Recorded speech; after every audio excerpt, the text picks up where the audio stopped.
Did you know that somewhere between 20,000 and 40,000 years ago, a wolf approached a human campfire and changed the course of history forever? This wasn't just any wolf. This was an animal that made a choice, a decision that would echo through millennia.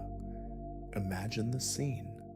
Darkness all around, the crackle of flames, and two species looking at each other across the firelight, neither knowing they were about to become the most enduring partnership the world has ever seen. Close your eyes for a moment and picture that first wolf. Not the fierce predator of legend, but perhaps a curious creature drawn by the smell of cooking meat or the warmth of human presence.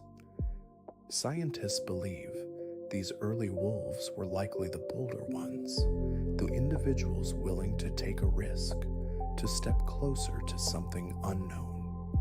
Their hearts beat faster, their senses alert, yet something deeper pulled them forward, a possibility neither species could yet understand. The world then was vastly different from ours. Ice sheets covered much of the northern hemisphere, stretching for thousands upon thousands of miles. Humans lived in small groups, moving with the seasons, following herds of mammoth and bison. Life was hard, survival uncertain, and every day brought new challenges. Yet in this harsh world, something beautiful was beginning, a connection that would warm both species through the coldest nights. Now, as you settle deeper into comfort, breathing slowly and evenly, consider this. That first friendship didn't happen in a single moment. It unfolded over generations, perhaps over thousands of years. Each small step brought wolf and human closer together. A scrap of food tossed to the edge of firelight. A wolf that didn't run when humans approached. A human who recognized the same wolf returning night after night, waiting patiently at the boundary between wild and tame.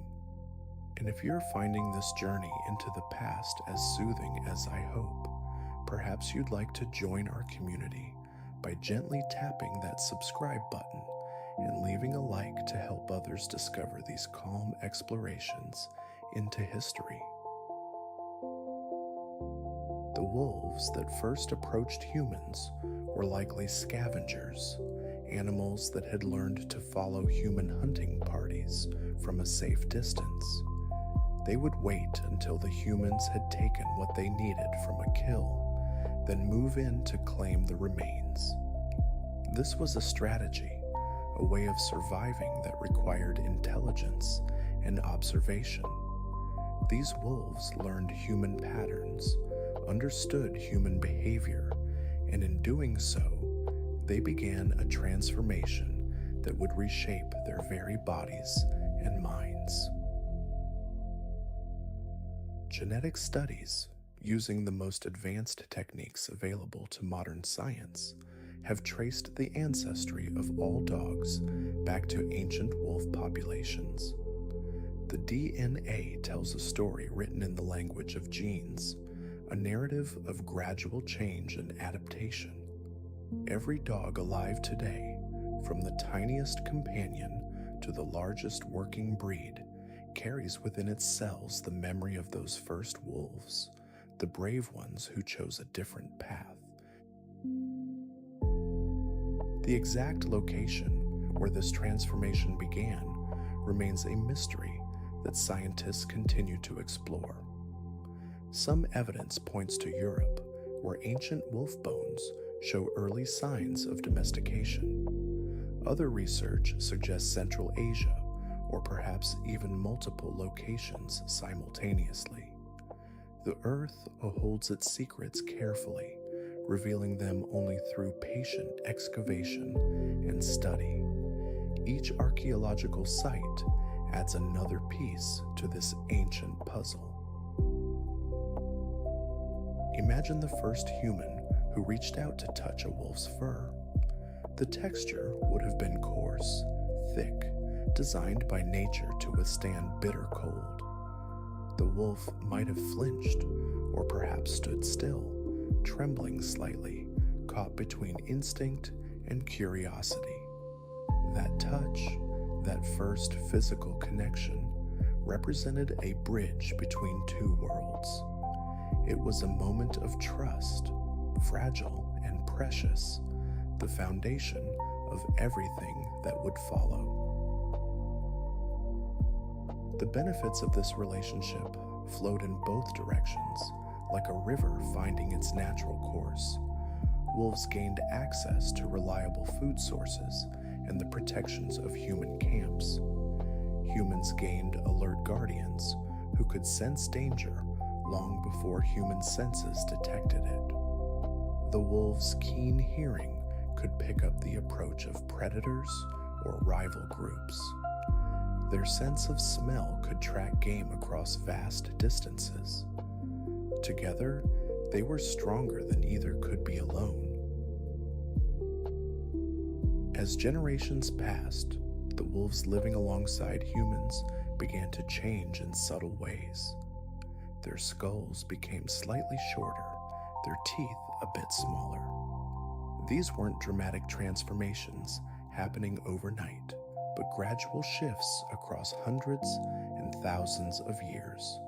Natural selection favored the wolves that could best cooperate with humans, the ones whose temperament allowed them to live in close proximity to people without constant fear or aggression. Let your breathing slow and deepen as we explore how these early wolves began their remarkable transformation. The process scientists call domestication is not something humans did to wolves, but rather something that happened through mutual adaptation. The wolves that thrived in human company were those with certain traits: less fearfulness, more tolerance for close contact, and ability to read human gestures and expressions. These traits were passed down through generations, becoming more pronounced with each passing century. One of the most fascinating changes was in the eyes. Modern dogs have evolved muscles around their eyes that wolves lack, muscles that allow them to make expressions that humans find endearing and easy to read. When a dog looks at you with those soulful eyes, raising its inner eyebrow, it's using a feature that developed over thousands of years of living with people. This wasn't planned or designed. It simply happened because dogs that could communicate better with humans formed stronger bonds and were more likely to be cared for and protected. The ears of these early dogs began to change as well. While wolves have erect, pointed ears that swivel to catch every sound, some early dogs developed floppy ears, a trait that appears in many domesticated animals. Scientists believe this is linked to changes in stress hormones and the timing of development. Animals that are less fearful, more relaxed in human company, often show these physical changes as a side effect of their calmer temperament. It's as if their bodies reflected the peace they found in human companionship. Coat colors also began to diversify. Wolves are typically gray, brown, or black, colors that help them blend into their environment. But early dogs started showing patches of white, spots, and patterns that would never survive in the wild. These variations appeared because the pressure of natural selection had eased. Dogs didn't need to hide from predators or sneak up on prey in quite the same way. They lived under human protection, and so nature allowed more variety to flourish, like flowers blooming in a protected garden. The tails of these proto-dogs began to curl upward, another sign of domestication. A wolf's tail hangs down or extends straight back, a tool for balance and communication within the pack.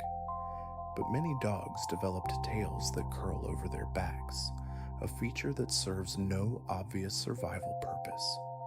It's simply a marker of their domesticated status, a visible sign of the journey they had taken from wild hunter to human companion.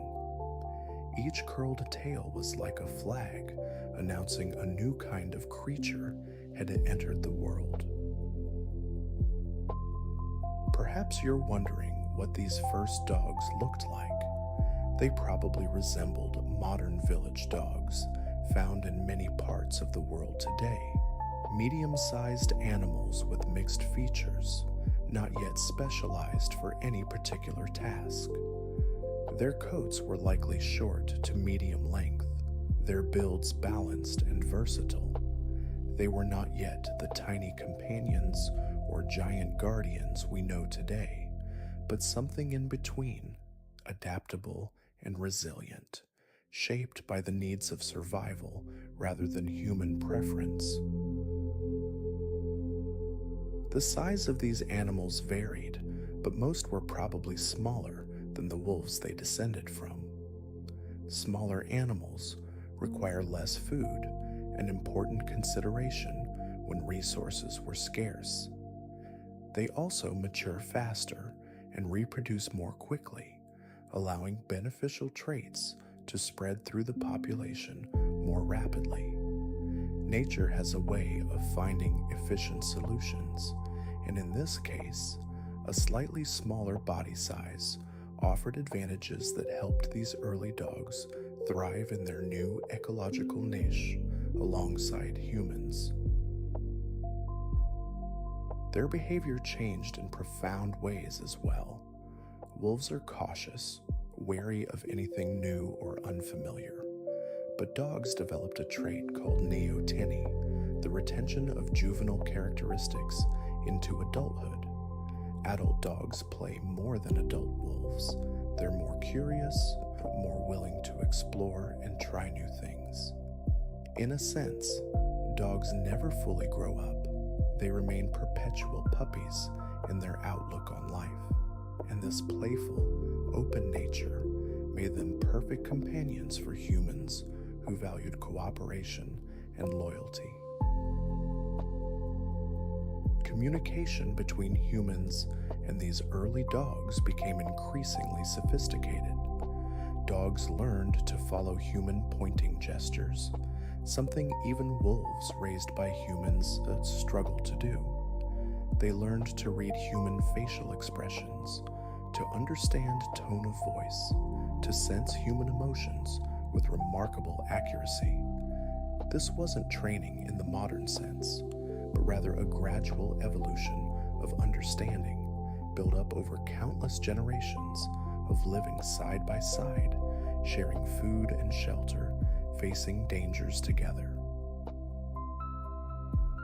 What do you imagine the first bark sounded like?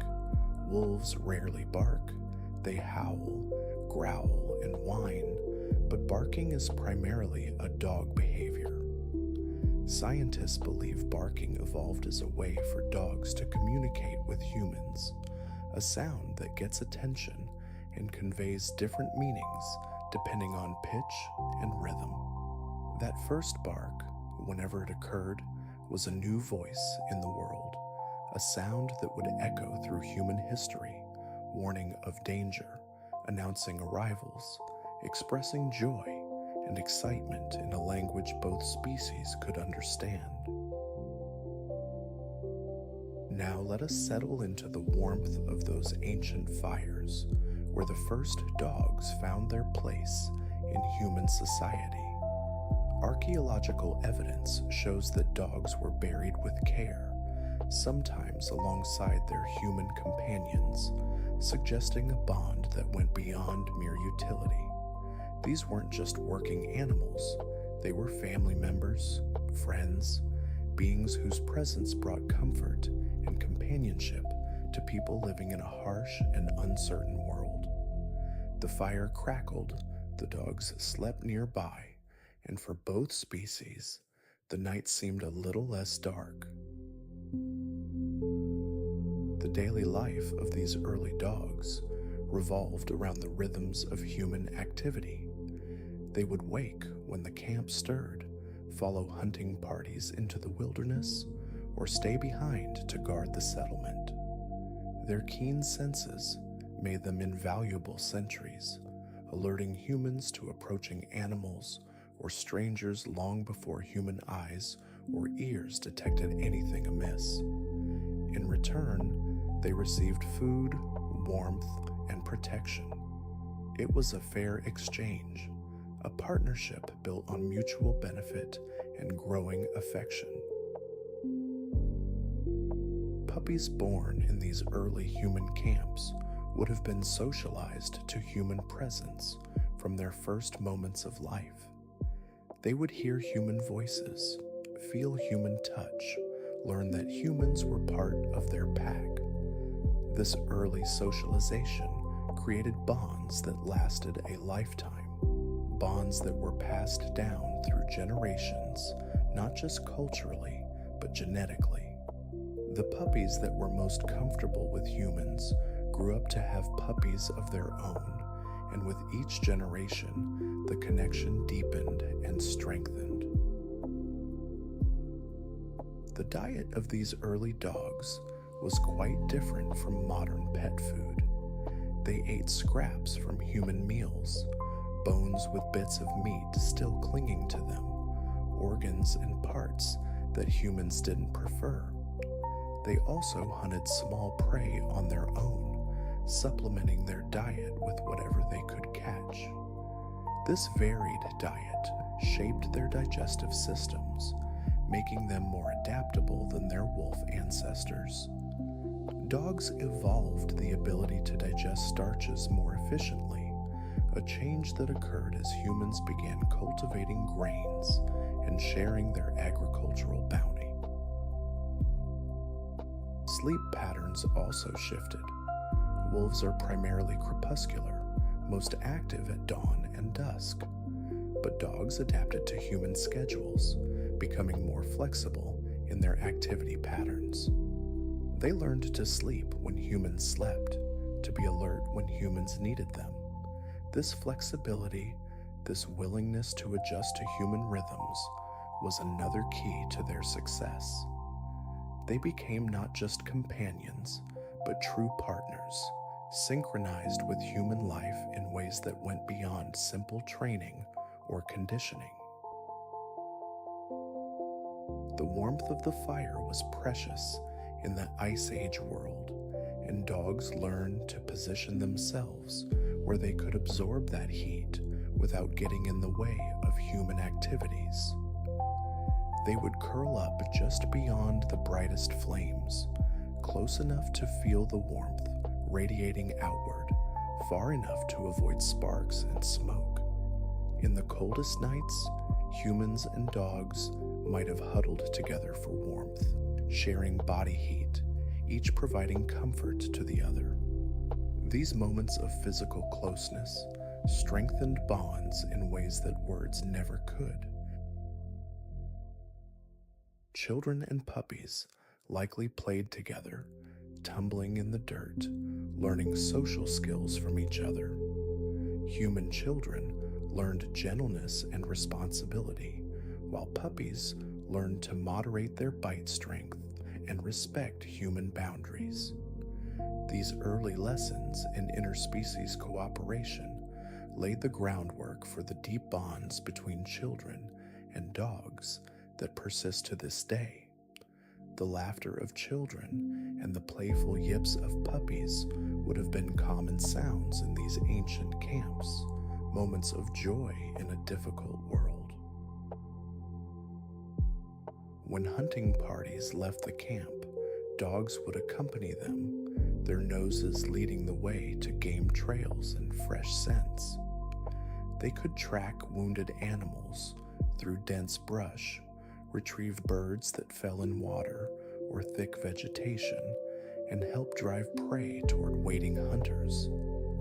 This cooperation made hunting more efficient and successful, providing more food for both humans and dogs. The partnership was proving its worth in the most practical terms, measured in full bellies and successful hunts. At night, when predators prowled the darkness beyond the firelight, the dogs would raise their heads, ears pricked, listening to sounds humans couldn't hear. A low growl would alert the camp to danger, giving people time to grab weapons or build up the fire. This early warning system saved countless lives over the millennia, protecting sleeping families from threats they never even knew approached. The dogs stood watch while humans rested, a vigil that continues in homes around the world today.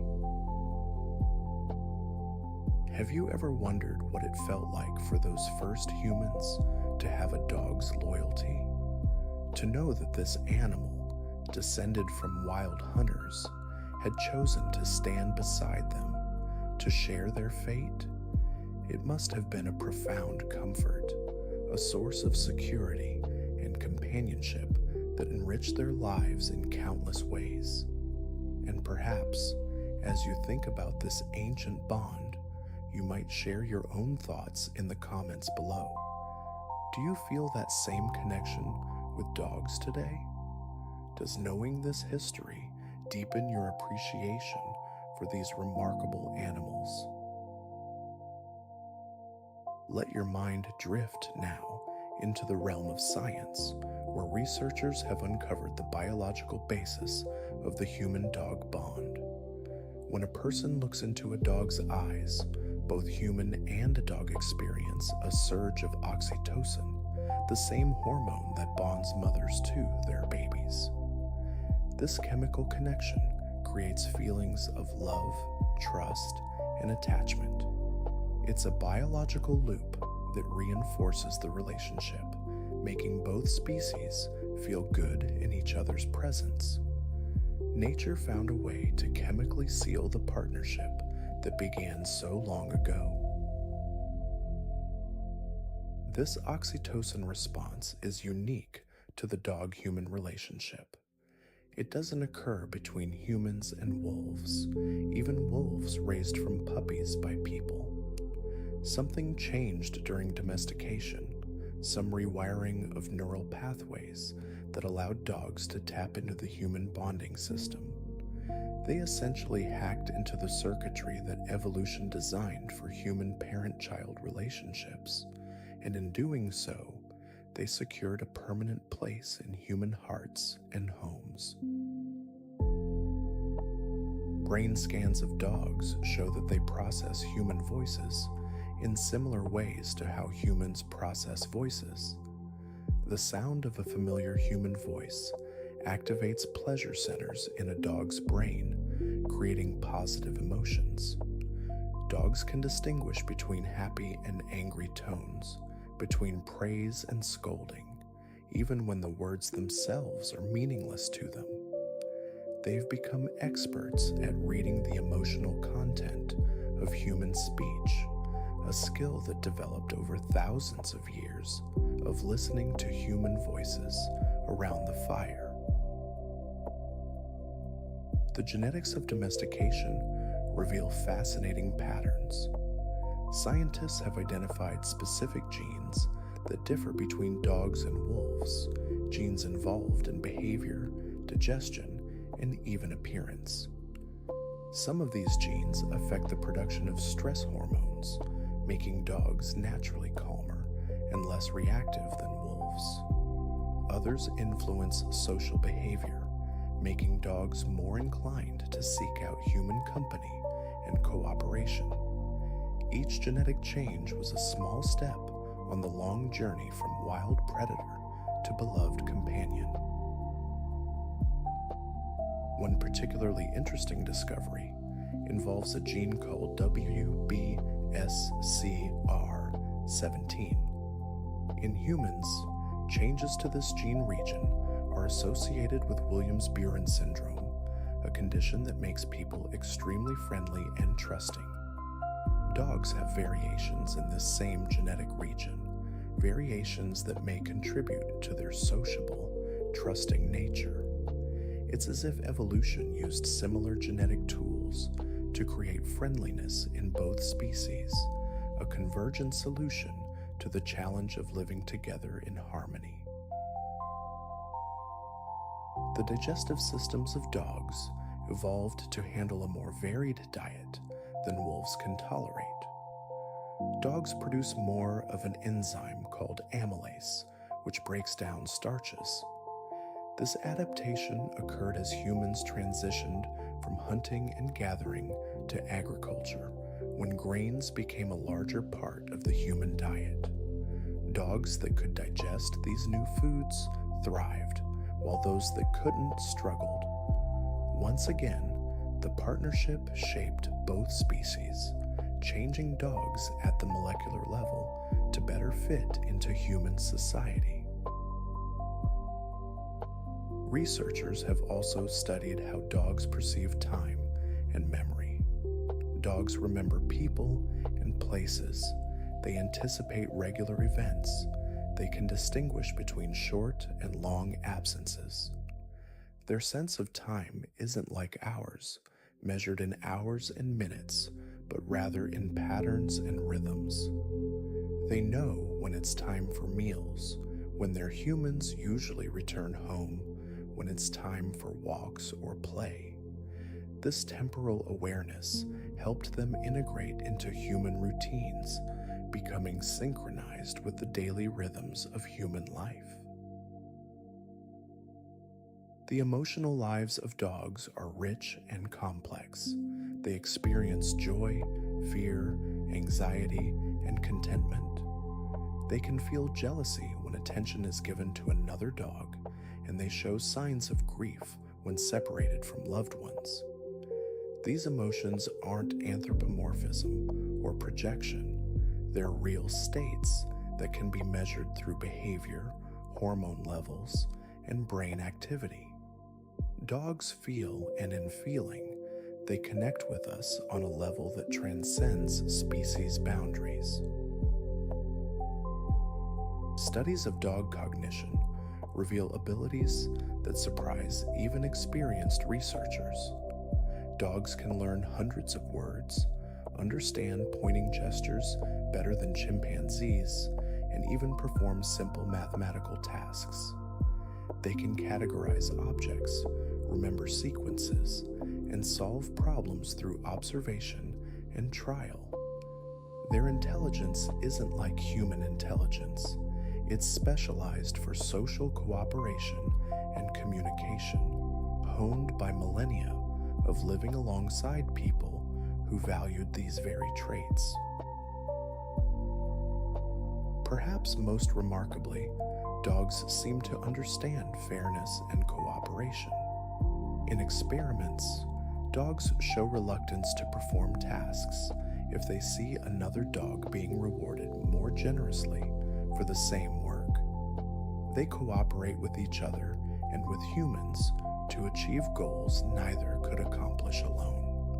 This sense of fairness and cooperation may have been essential in the early days of domestication, when dogs needed to work together with humans and with each other to survive and thrive in a challenging world. As human populations spread across the globe, dogs traveled with them, adapting to every climate and terrain imaginable. From the frozen Arctic to tropical jungles, from mountain highlands to coastal plains, dogs proved remarkably versatile. Each environment presented new challenges, and in each place, dogs evolved slightly different characteristics to meet those challenges. Yet despite this diversity, all dogs remained fundamentally the same species, united by their common ancestry and their bond with humanity. In the Arctic regions, Dogs developed thick double coats to withstand temperatures that would kill most animals. Their paws grew wider, spreading their weight across snow and ice. They learned to pull sleds, becoming essential partners for people living in one of Earth's harshest environments. These northern dogs, ancestors of modern huskies and malamutes, made human survival possible in places where humans could not have lived alone. The partnership was not just beneficial, it was necessary for survival. In warmer climates, dogs evolved shorter coats and longer legs for better heat dissipation. Some developed the ability to pant more efficiently, cooling themselves in temperatures that would overwhelm their Arctic cousins. These tropical and desert dogs learned to conserve energy during the hottest parts of the day, becoming active in the cooler hours of dawn and dusk. They adapted their behavior and physiology to match the rhythms of hot climates, showing once again the remarkable flexibility that made dogs so successful. Archaeological sites from around the world tell similar stories of human-dog companionship. In ancient China, dogs were buried with jade ornaments and pottery. In Egypt, dogs were mummified and entombed with their owners. In the Americas, dogs accompanied the first peoples across the Bering Land Bridge, spreading southward as humans explored new territories. Everywhere humans went, dogs followed, and everywhere they went, they were valued, cared for, and mourned when they died. The ancient Egyptians particularly revered dogs, associating them with Anubis, the jackal-headed god who guided souls to the afterlife. Dogs in Egypt served as hunters, guards, and companions. They were depicted in art, mentioned in texts, and given names that have survived thousands of years. One ancient Egyptian dog was named Abu-Tiyu, and when he died, the pharaoh himself ordered a ceremonial burial with fine linen and perfumed oils, honoring a friendship that transcended the boundary between human and animal. In ancient Greece and Rome, dogs were equally valued. Greek philosophers wrote about the loyalty and courage of dogs. Roman mosaics warned visitors with the phrase "cav canem," beware of the dog, showing that dogs served as guardians even then. Wealthy Romans kept small companion dogs, while working dogs helped shepherds manage flocks and hunters track game. The diversity of roles dogs filled was already apparent. Each type of dog specialized for different tasks, but all sharing that fundamental bond with humanity. Native American tribes developed deep spiritual connections with dogs.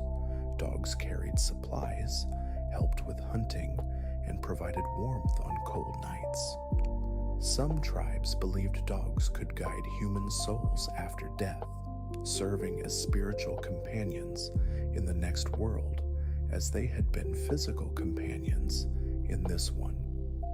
Dogs were sometimes sacrificed in ceremonies, not out of cruelty, but as honored participants in sacred rituals, their spirits believed to carry prayers to the divine realm. In ancient Mesopotamia, one of the world's first civilizations, dogs appear in some of humanity's earliest written records.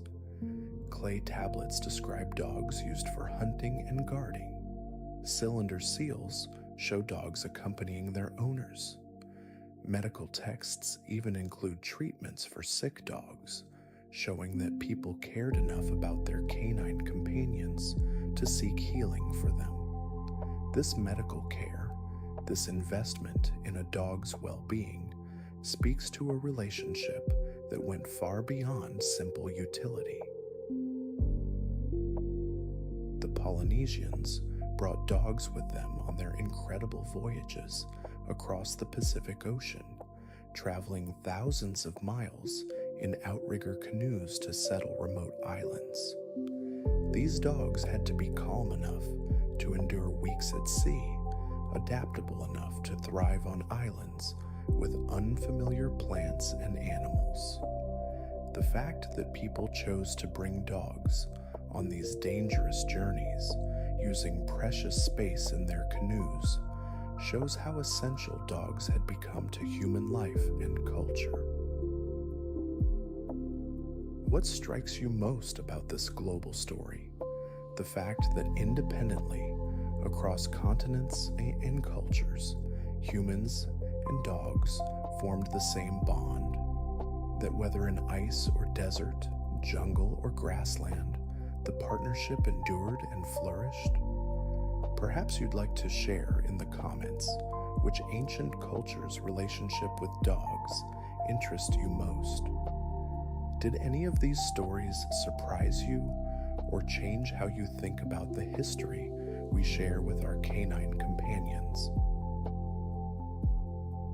As human societies grew more complex, so did the roles dogs played within them. No longer just hunters and guards, dogs began to specialize in tasks that required specific skills and temperaments. Shepherding dogs learned to manage flocks of sheep and goats, using instincts derived from their wolf ancestry, but channeled into cooperation rather than predation. These dogs would circle the flock, keeping stragglers together, protecting vulnerable animals from predators, all while responding to subtle signals from their human partners. The development of herding dogs shows how humans began to selectively breed dogs for specific traits. Dogs that showed natural herding instinct were bred together, and over generations, these traits became stronger and more refined. Different regions developed different herding styles, leading to the variety of herding breeds we see today. But all of them share that fundamental ability to work in partnership with humans, to understand what's needed, and to act accordingly, often with minimal direction. Hunting dogs diversified into specialists as well. Some dogs were bred to track scents across great distances, their noses so sensitive they could follow a trail days old. Others were bred to point, freezing in place when they detected game, showing hunters exactly where to look. Still others learned to retrieve, bringing back birds that fell in water or dense brush. Each type of hunting dog represented a refinement of natural abilities, shaped by human selection, but rooted in the wolf's ancient hunting skills. Guard dogs protected homes, livestock, and even entire villages. These dogs were often larger and more imposing, bred for courage and protective instinct. But even the fiercest guard dog was gentle with its own family, showing the remarkable ability dogs have to distinguish friend from stranger, family from threat. This discrimination, this ability to be both fierce protector and gentle companion, made guard dogs invaluable in a world where security was never guaranteed. In cold climates, sled dogs became the primary means of transportation across snow and ice. Teams of dogs could pull heavy loads for miles, their endurance and strength making travel possible in conditions that would stop any other form of transport. The relationship between musher and dog team was built on trust and mutual respect. The dogs relied on the musher for food and care, while the musher relied on the dogs for survival in the frozen wilderness. It was partnership in its purest form. Water rescue dogs learned to swim out to struggling people and tow them to safety. These dogs, often large and powerful with water-resistant coats, saved countless lives over the centuries. Their courage and strength were matched by their gentleness. They had to be strong enough to pull an adult through rough water, but gentle enough not to harm the person they were rescuing. This combination of power and tenderness exemplifies the best qualities dogs brought to their partnership with humans. Some dogs were bred small enough to fit in pockets or sleeves, serving as companions and even as living heating pads in cold weather. These tiny dogs were just as much a product of selective breeding as the largest working dogs, but their job was different: to provide comfort, companionship, and emotional support. They proved that dogs didn't need to perform physical labor to be valuable. Their presence alone was enough to enrich human lives. Ratting dogs kept homes and farms free of rodents, a vital service in times when stored grain meant the difference between survival and starvation. Those small, quick dogs could pursue rats into tight spaces, their speed and agility making them perfect for the task. They worked tirelessly, driven by instinct, but also by the praise and affection of their human families.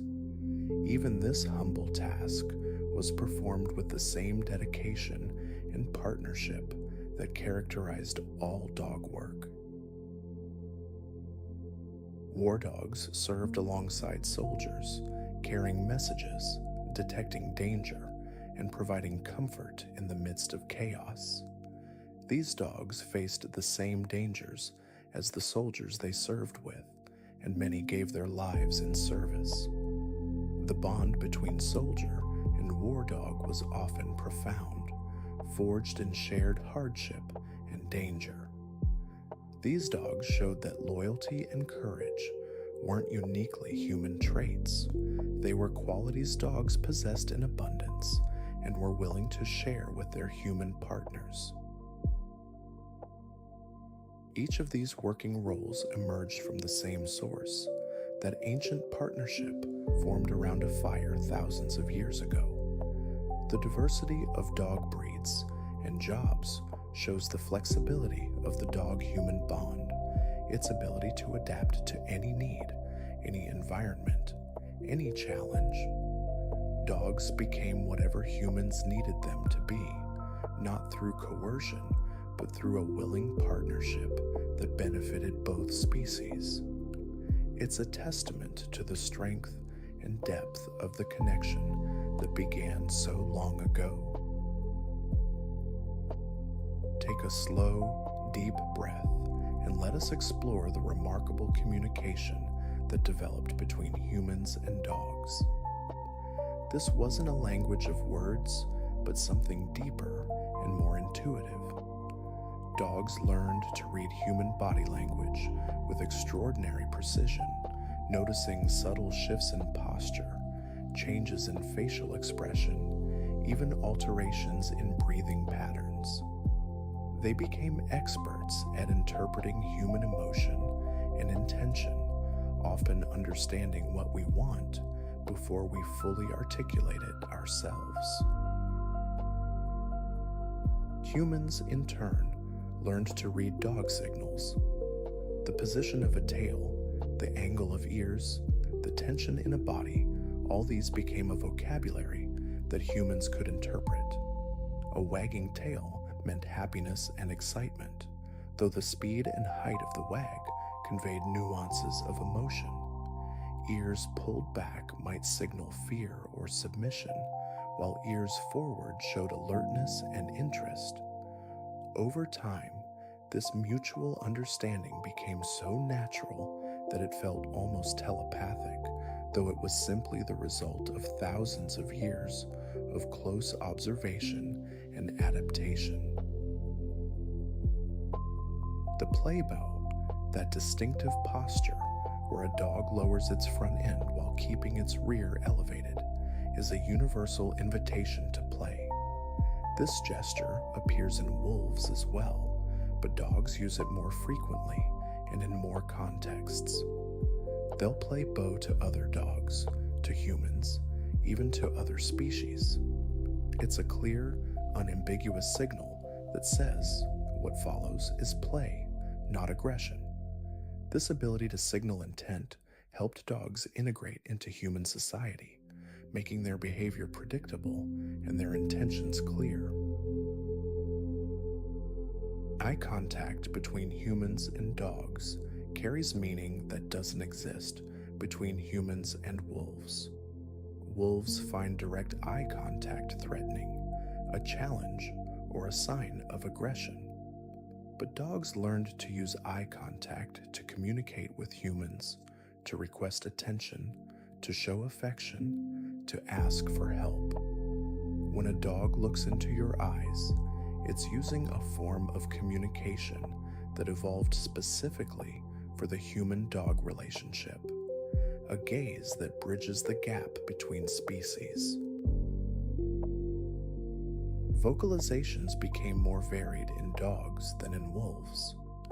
Beyond barking, dogs developed a range of sounds, whines, whimpers, growls of different pitches, even sounds that seem almost like attempts at human speech.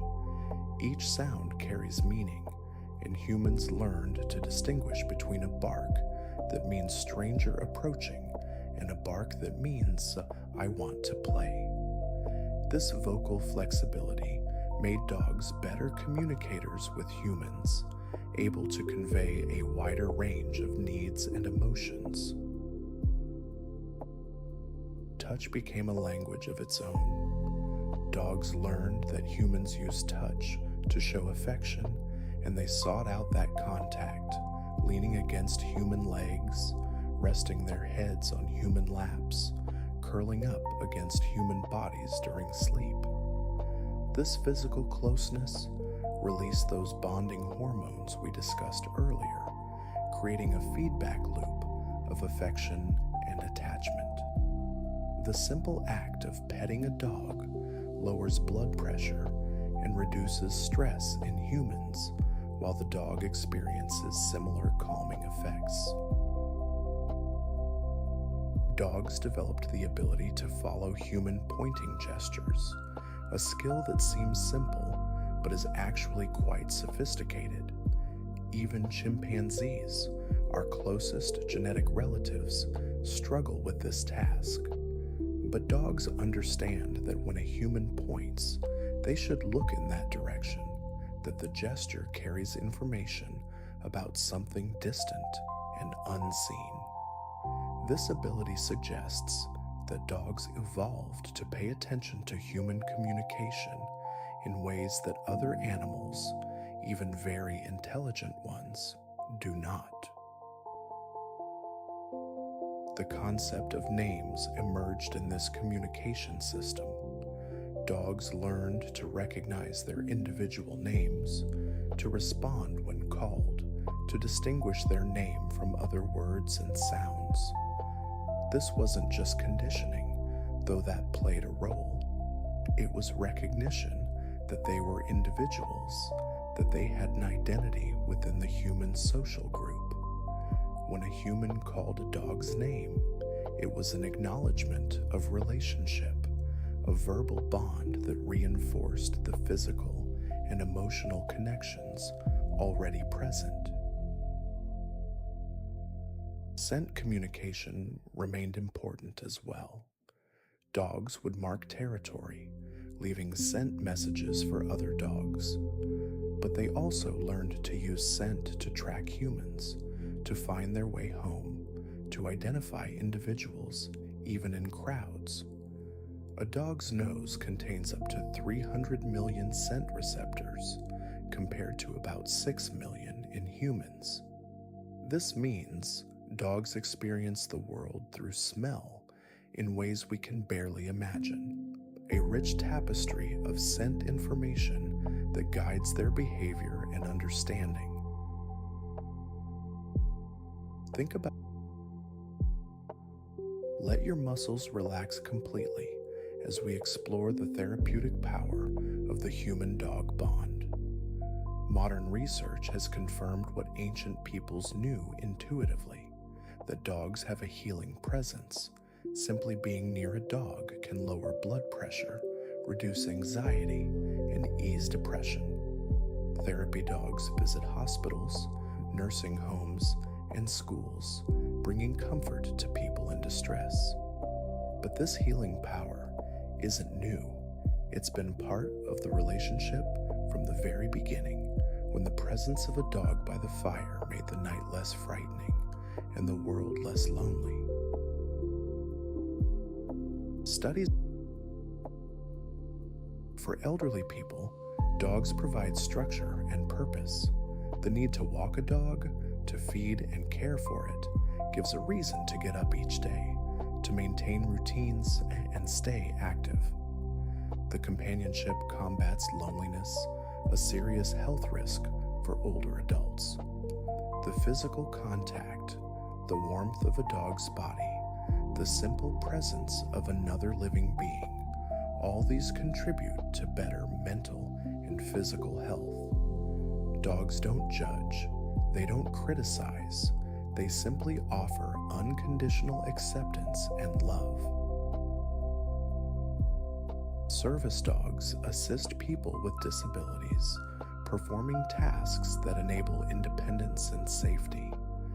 Guide dogs help the blind navigate the world, their training and intelligence allowing them to make complex decisions about safety and navigation. Hearing dogs alert the deaf to important sounds. Mobility assistance dogs help people with physical limitations, retrieving dropped items, opening doors, even helping with balance. These dogs are more than helpers. They're partners who enable their humans to live fuller, more independent lives. Some dogs can detect medical conditions before humans are aware of them. Seizure alert dogs can sense an oncoming seizure minutes before it occurs, giving their person time to get to safety. Diabetic alert dogs can smell changes in blood sugar levels, alerting their person to dangerous highs or lows. Cancer detection dogs can identify certain cancers by scent alone, sometimes earlier than medical tests. These abilities aren't supernatural. They're the result of that incredibly sensitive nose, trained and focused on keeping their humans safe. Psychiatric service dogs help people with PTSD, anxiety disorders, and other mental health conditions. These dogs can sense when their person is becoming anxious or distressed and intervene with calming behaviors. They might rest their head on their person's lap, apply gentle pressure with their body, or guide their person to a quieter, safer space. For veterans struggling with combat trauma, these dogs can mean the difference between isolation and engagement with life, between despair and hope. The simple act of petting a dog triggers the release of endorphins, the body's natural pain relievers and mood elevators. Heart rate slows, breathing deepens, muscles relax. It's a physiological response that happens automatically, the body recognizing the dog as a source of comfort and safety. This response is so reliable that it's been incorporated into medical treatment plans, with doctors prescribing time with therapy dogs as part of recovery from surgery, illness, or trauma. Dogs seem to have an intuitive understanding of human vulnerability. They approach sick or injured people more gently. They stay close to those who are sad or afraid. This isn't anthropomorphism, It's observable behavior that's been documented in countless studies and personal accounts. Dogs read our emotional states through scent, through subtle changes in our behavior and body language, and they respond with comfort and support. It's as if they understand that we need them, and they choose to be there for us. In nursing homes and hospice care, dogs provide comfort in the final stages of life. Their presence can ease anxiety, reduce the need for pain medication, and provide a connection to life and love when everything else is slipping away. People who might not respond to human visitors will often brighten when a therapy dog enters the room, reaching out to touch soft fur, finding a moment of peace and joy even in difficult circumstances. The dog offers what medicine cannot: unconditional love and acceptance. This healing power of dogs isn't magic. It's the result of 20,000 years of co-evolution, of two species learning to live together so closely that they affect each other at the deepest biological levels. The dog's presence triggers responses in our nervous system, our endocrine system, our immune system. We've evolved together to the point where we literally need each other for optimal health and well-being.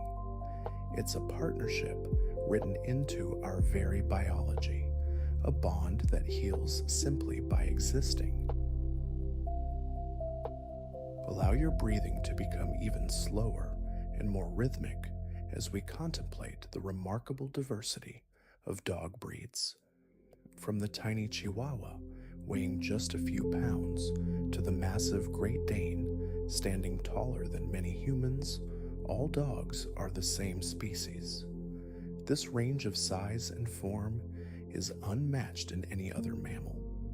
It's the result of selective breeding, yes, but also of the incredible genetic flexibility that dogs possess, a flexibility that allowed them to adapt to every human need and preference.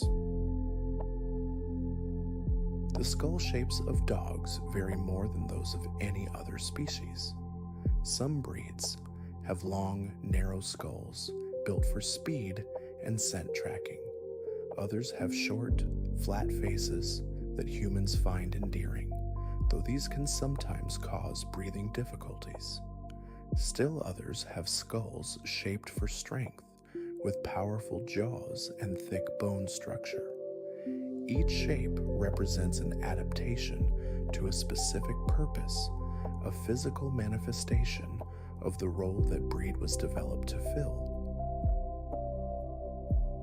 Coat types range from the hairless breeds, developed in warm climates where fur was unnecessary, to the thick double coats of Arctic breeds, designed to withstand temperatures far below freezing. Some coats are curly, some straight, some wiry, some silky.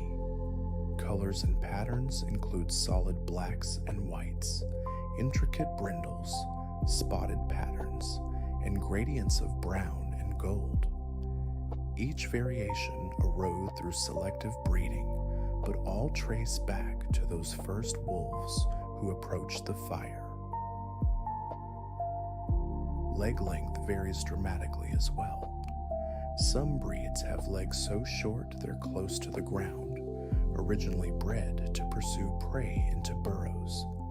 Others have long, slender legs built for speed, capable of running down swift prey across open terrain. Still others have sturdy, muscular legs designed for endurance, able to work all day without tiring. Each variation served a purpose. Each was the answer to a specific challenge or need that humans faced. Ear shape. Tail variations are equally diverse. Some breeds have tails that curl tightly over their backs. Others have tails that hang straight down or extend straight back. Some tails are bushy, Others are thin and whip-like. A few breeds are born with naturally short tails or no tail at all. The tail is a communication tool, and different tail types convey information in different ways. Yet all dogs, regardless of tail type, can communicate effectively with humans and with each other. Despite the development of distinct breeds is a relatively recent phenomenon in the long history of dogs. For most of the 20,000 years that dogs have lived with humans, they were simply dogs, varying in size and appearance, but not divided into the hundreds of breeds we recognize today. The formalization of breeds with written standards and pedigrees began only a few hundred years ago. Before that, dogs were bred for function rather than form, for ability rather than appearance. Modern genetic studies can trace the ancestry of different breeds, showing which are most closely related and which developed independently. Some breeds are ancient, their lineage stretching back thousands of years with relatively little change. Others are quite recent, created in the last century or two by crossing existing breeds to achieve specific traits.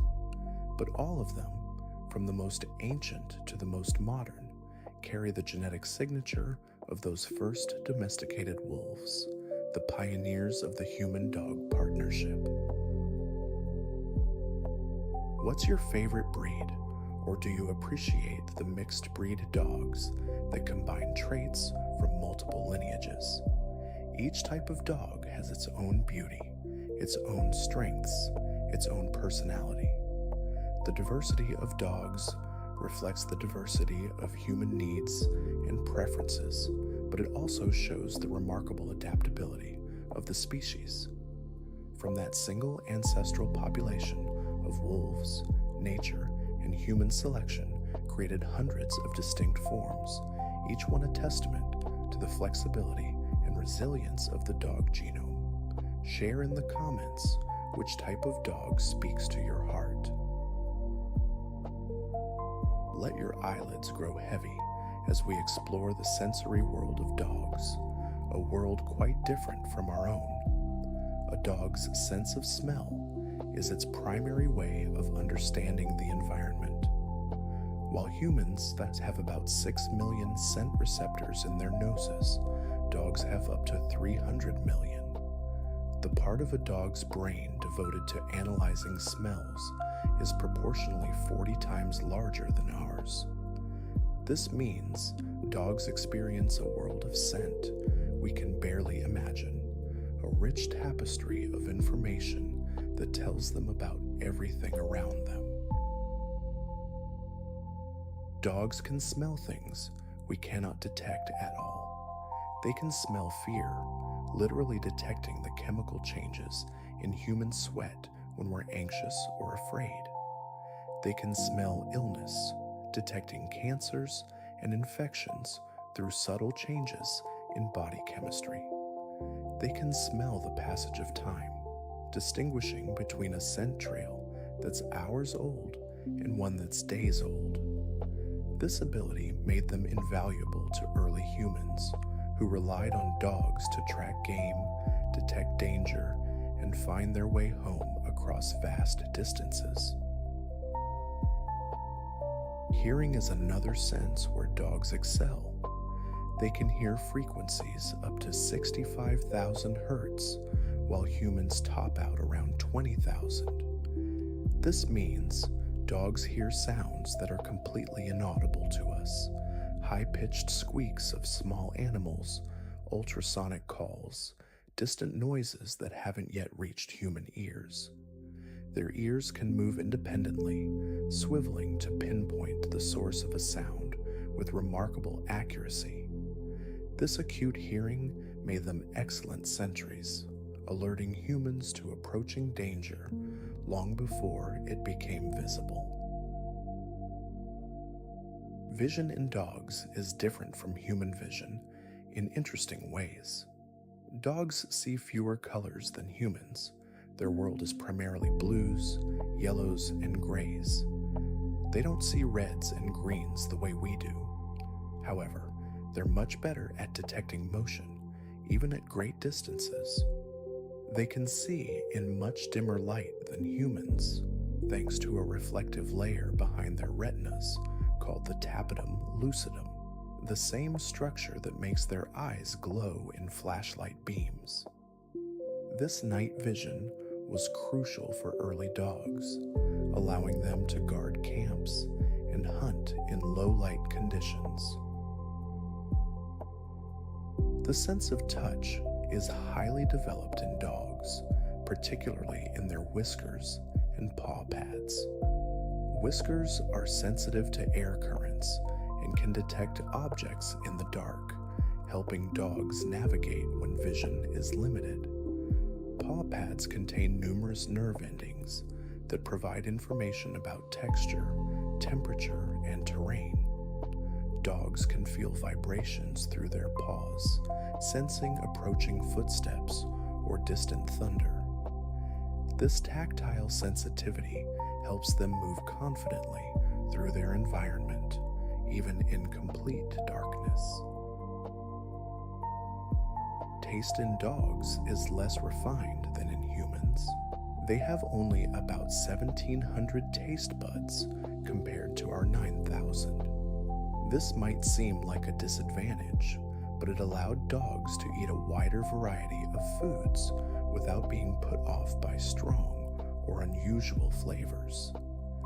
They could consume things that humans found unpalatable, making them more adaptable to different food sources.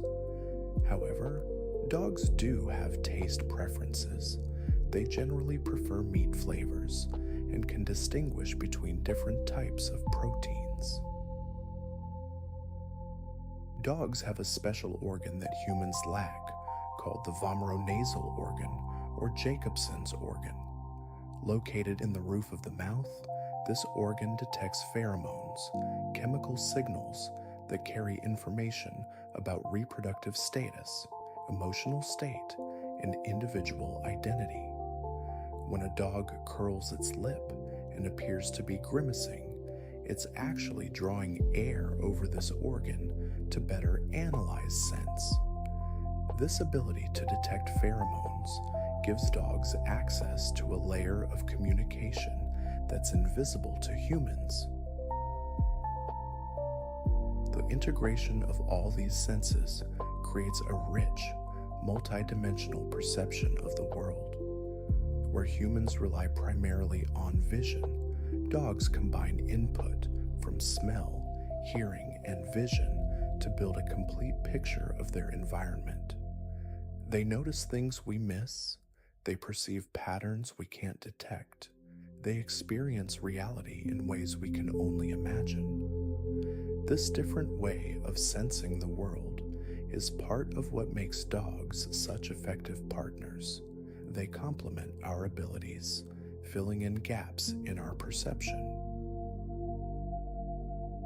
Understanding how dogs perceive the world helps us appreciate their behavior and their needs. A dog that seems distracted by invisible stimuli is actually responding to sounds or smells we can't detect. A dog that refuses to walk past a certain spot may be reacting to a scent that makes it uncomfortable. By recognizing that dogs experience a different sensory reality, we can be more patient, more understanding, and better able to meet their needs and work with their natural abilities. Imagine experiencing the world through a dog's senses, even for a moment. The overwhelming richness of scent information, the symphony of sounds both audible and ultrasonic, the movement-focused vision that catches every flutter and shift. It would be a completely different reality, one that might seem chaotic at first, but is perfectly natural to dogs. They navigate this sensory landscape with ease, using abilities honed over millions of years of evolution and refined through thousands of years of partnership with humans. Feel your body sinking deeper into relaxation as we explore the social nature of dogs. Dogs are pack animals descended from wolves that lived and hunted in family groups. This social structure made them pre-adapted to living with humans, who also organized themselves into social groups. Dogs understand hierarchy, cooperation, and the give and take of social relationships. They transferred these skills from wolf packs to human families, seeing their human household as their pack and themselves as members of that social unit. Within a pack, wolves have complex social relationships. There are leaders and followers, but also friendships, alliances, and individual personalities. Dogs brought this social complexity into their relationships with humans. They recognize different family members and relate to each one differently. They understand that children need gentler treatment than adults, that some people are more playful while others are more serious. This social intelligence allows dogs to integrate seamlessly into human families of all types.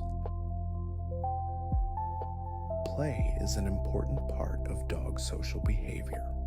Puppies play with each other, learning bite inhibition, social signals, and physical coordination. Adult dogs continue to play throughout their lives, a trait that distinguishes them from wolves, who play primarily as juveniles. This playfulness makes dogs delightful companions, always ready for a game, always able to find joy in simple activities. Play also strengthens bonds between dogs and humans, creating shared positive experiences that deepen the relationship. Dogs form strong attachments to their human family members, bonds that can last a lifetime. They grieve when separated from loved ones. They rejoice at reunions. They show preference for familiar people over strangers. These attachments aren't just learned behaviors, they're emotional bonds similar to those between human family members. Brain scans show that dogs' brains light up with activity in areas associated with positive emotion when they see or smell their favorite humans. Socialization is crucial for dogs, especially during their early months of life. Puppies that are exposed to a variety of people, animals, and situations during this critical period grow up to be confident, well-adjusted adults. Those that are isolated or have limited social experiences may develop fear or aggression toward unfamiliar things. Early humans probably understood this intuitively, raising puppies in the midst of camp activity, ensuring they were comfortable with the sights, sounds, and smells of human life. Dogs can form friendships with other dogs, relationships that go beyond simple pack hierarchy. Some dogs have best friends, individuals they prefer to play with, sleep near, and spend time with. These friendships can last for years, and dogs show distress when separated from their canine friends. This capacity for friendship shows that dogs have rich emotional lives, that they form preferences and attachments based on individual personalities and shared experiences. Interestingly, dogs can also form bonds with other species. Dogs have been known to befriend cats, horses, birds, and even wild animals. These cross-species friendships show the flexibility of dog social behavior, their ability to recognize individuals and form relationships based on positive interactions rather than species membership. This flexibility probably helped in the early days of domestication, allowing dogs to live peacefully alongside the various animals that humans kept or hunted. Communication within dog social groups is sophisticated and nuanced. Dogs use body language, vocalizations, and scent marking to convey information to each other. A slight shift in posture can signal dominance or submission.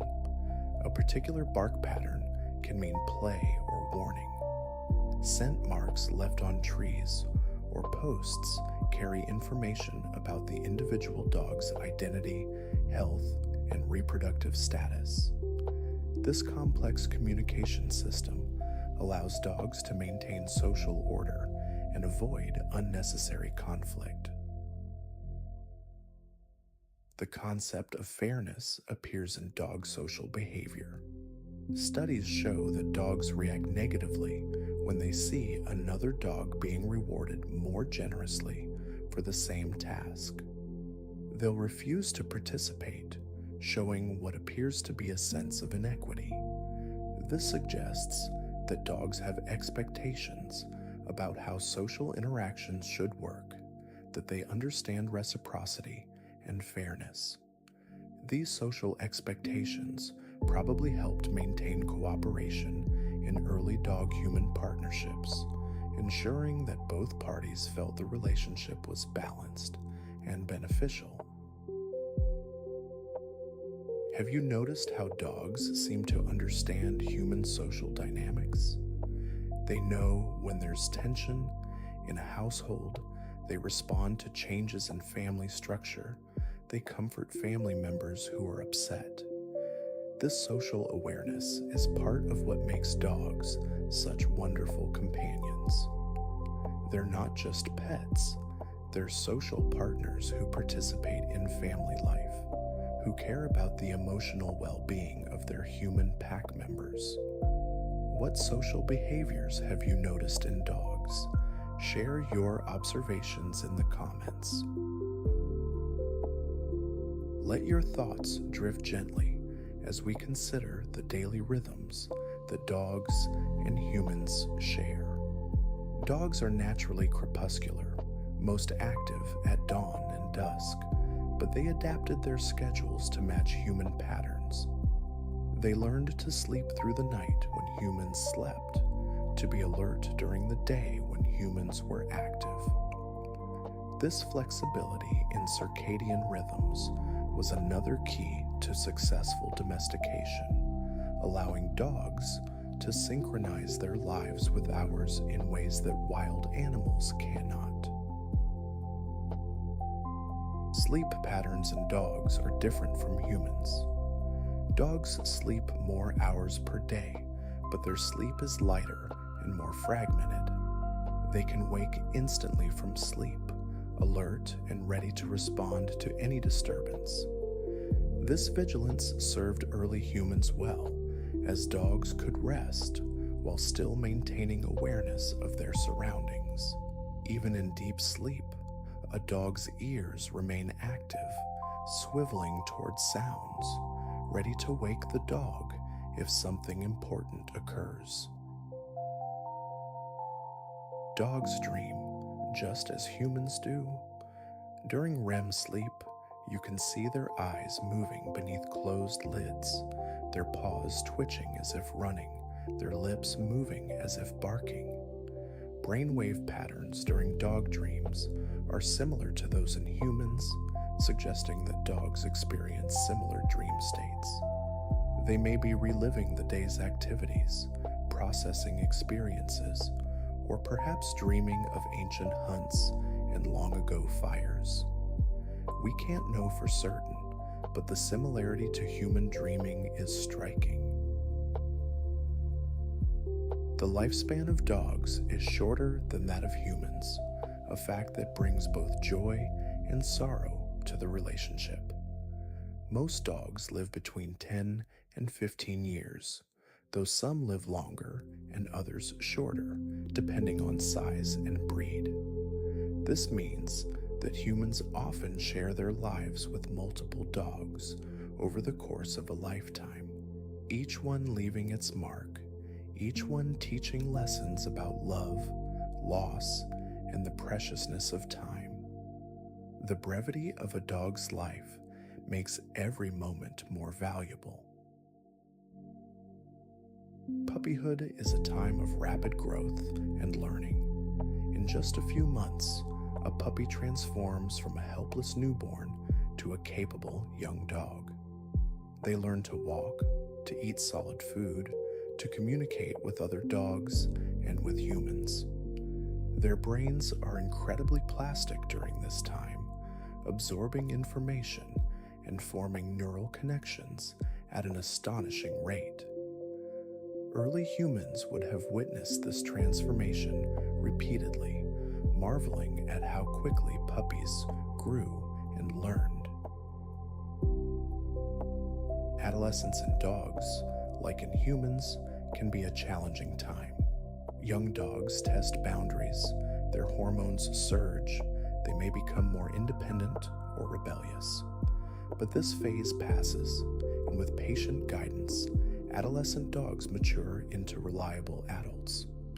Early humans probably experienced the same challenges with their dogs, learning through trial and error how to guide young dogs through this difficult period. The patience required strengthened the bond, teaching both species about commitment and perseverance. Adult dogs settle into their roles, whether as workers, guardians, or companions. They know their place in the family. They understand the routines and expectations. This is often the longest phase of a dog's life, years of steady companionship and reliable service. The adult dog is a known quantity, its personality established, its quirks familiar. There's a comfort in this stability, a deep satisfaction in the well-worn patterns of daily life together. As dogs age, they slow down. Their muzzles gray, their movements become stiffer, they sleep more and play less. But they often become gentler, more patient, their eyes holding a wisdom that comes from years of experience. Senior dogs have a special quality, a calmness and acceptance that can be deeply comforting. They've seen it all, they know what matters and what doesn't. Their presence is a gift, a reminder to slow down and appreciate the simple pleasures of life. The end of a dog's life is a time of grief for humans who have loved them. Ancient peoples mourned their dogs just as we do today, burying them with care, sometimes with grave goods that suggest belief in an afterlife. The pain of loss is the price we pay for love, but most people who have loved a dog agree that the joy they brought far outweighs the sorrow of their passing. Each dog leaves paw prints on our hearts, marks that never fully fade. The cycle continues as new puppies are born, new relationships begin, new bonds form. Each generation of dogs carries forward the legacy of that first wolf who approached the fire, that brave individual who chose partnership over solitude. And each generation of humans welcomes dogs into their lives, continuing a tradition that stretches back 20,000 years. It's a cycle of life, death, and renewal, a rhythm as old as the partnership itself. Allow yourself to drift into even deeper relaxation as we bring our journey forward to modern times. Today, there are estimated to be over 900 million dogs in the world, living in homes, working on farms, roaming as village dogs in many countries. The relationship that began so long ago has not only endured but flourished. Dogs are more integrated into human society now than ever before, serving roles that ancient peoples could never have imagined, yet still fulfilling that basic function of companion and friend. In modern homes, dogs are family members. They sleep in our beds, eat special foods prepared just for them, receive medical care that would have been unimaginable even a century ago. We celebrate their birthdays, mourn their losses, and structure our lives around their needs. This level of integration shows how deeply the bond has grown.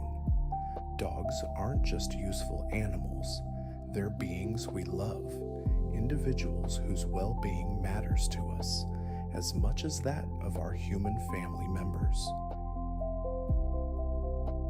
The roles dogs play have expanded dramatically. Beyond the traditional jobs of herding, hunting, and guarding, dogs now detect explosives and narcotics, search for survivors in disaster zones, assist people with disabilities in countless ways, and provide emotional support to those struggling with mental health challenges. Each new role demonstrates the adaptability that has always characterized dogs, their willingness to learn new tasks, and their desire to work in partnership with humans. Scientific research into dogs has exploded in recent decades. We now understand more about dog cognition, emotion, and behavior than ever before. Universities have established canine cognition labs. Researchers publish hundreds of studies each year, and our knowledge grows constantly. This research doesn't diminish the magic of the human-dog bond. It deepens our appreciation for it. Understanding how dogs think and feel helps us be better companions to them, meeting their needs more effectively. The internet age has created new ways for people to share their love of dogs. Videos of dogs doing amusing or heartwarming things reach millions of viewers. Social media accounts dedicated to individual dogs have huge followings. Online communities allow dog lovers to connect, share advice, and support each other. This digital celebration of dogs shows that the bond isn't just personal, it's cultural, a shared human experience that transcends geography and brings people together. Animal welfare has become a major concern in modern society. We've developed laws to protect dogs from cruelty, organizations dedicated to rescue and rehabilitation, and a growing understanding that dogs deserve to be treated with kindness and respect. This ethical evolution reflects a deepening of the relationship, a recognition that the partnership carries responsibilities as well as benefits. We owe dogs our care and protection, just as they have protected and cared for us throughout history. The diversity of dog ownership reflects the diversity of human society. People of all ages, backgrounds, and circumstances share their lives with dogs. Single people find companionship, families teach children responsibility and empathy. Elderly people maintain purpose and connection. Dogs adapt to apartments and mansions, cities and farms, active lifestyles and quiet ones. This versatility, this ability to fit into any human life, is a testament to the flexibility that has always characterized the species. Challenges remain, of course. Overpopulation leads to shelters full of dogs needing homes. Irresponsible breeding creates health problems in some breeds. Misunderstanding of dog behavior leads to preventable conflicts. But awareness is growing, and more people are committed to addressing these issues. The future of the human-dog relationship depends on our willingness to be responsible partners, to honor the bond by ensuring that all dogs are treated well and cared for properly. Looking to the future, the bond between humans and dogs seems secure.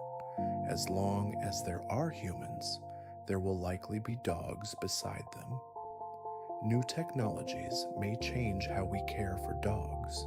New scientific discoveries may deepen our understanding, but the fundamental relationship, that partnership of mutual benefit and affection, will endure.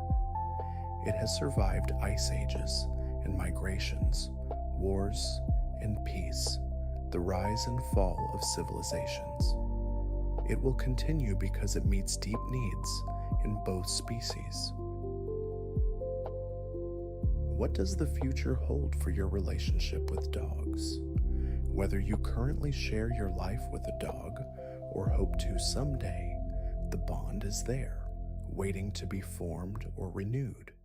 It's a connection that enriches both parties, that brings joy and comfort, challenge and growth. The story that began 20,000 years ago continues in every home where a dog sleeps, in every park where dogs play, in every moment of connection between human and canine. It's a story without end, a partnership for the ages. Let your breathing become slower still as we return to the wolf, the ancestor that lives within every dog. Despite 20,000 years of domestication, dogs retain many wolf characteristics. The way they circle before lying down, a behavior that would flatten grass to make a comfortable bed. The way they bury bones, storing food for later as their ancestors did. The way they howl at sirens, responding to a sound that resembles a pack member's call. These behaviors are echoes of the wild, reminders of where dogs came from.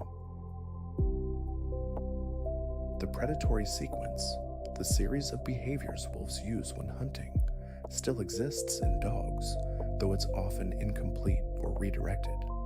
The eye, stalk, chase, grab, and kill sequence can be seen in how dogs play with toys, how herding dogs work sheep, how retrievers pursue balls. Each breed has emphasized different parts of this sequence while suppressing others. But the underlying pattern is still there, a genetic inheritance from wolf ancestors who hunted to survive. Pack mentality influences dog behavior in subtle ways. Dogs seek to belong, to be part of a group. They're uncomfortable when isolated, happiest when included in family activities. This need for social connection comes directly from wolves, who depend on their pack for survival. When a dog follows you from room to room, it's not being clingy, it's being a pack animal, staying close to its group as instinct dictates. Understanding this helps us appreciate that dogs aren't being needy, they're being natural. Territory awareness is another wolf trait that persists in dogs. Many dogs patrol their yards, mark boundaries with scent, and alert their families to intruders. This territorial behavior served wolves well, protecting their hunting grounds and den sites. In dogs, it's been channeled into guarding homes and property, a useful trait that humans have encouraged and refined. The dog that barks when someone approaches the door is simply doing what its ancestors did, protecting its territory and pack. The wolf's intelligence lives on in dogs. Wolves are problem solvers, capable of learning from observation and adapting to new situations. Dogs inherited this cognitive flexibility, which is why they can learn so many different tasks and adapted to so many different environments. Whether it's figuring out how to open a door, learning a complex series of commands, or adapting to a new home, dogs use intelligence that comes from their wolf heritage, refined and enhanced by thousands of years of living with humans. Physical capabilities also reflect wolf ancestry. Dogs can run for long distances, their endurance allowing them to travel many miles in a day. They can survive on varied diets, their digestive systems able to process many different foods. They can withstand cold, heat, and harsh conditions that would challenge many other species. These survival abilities come from wolves, who had to be tough and adaptable to survive in the wild.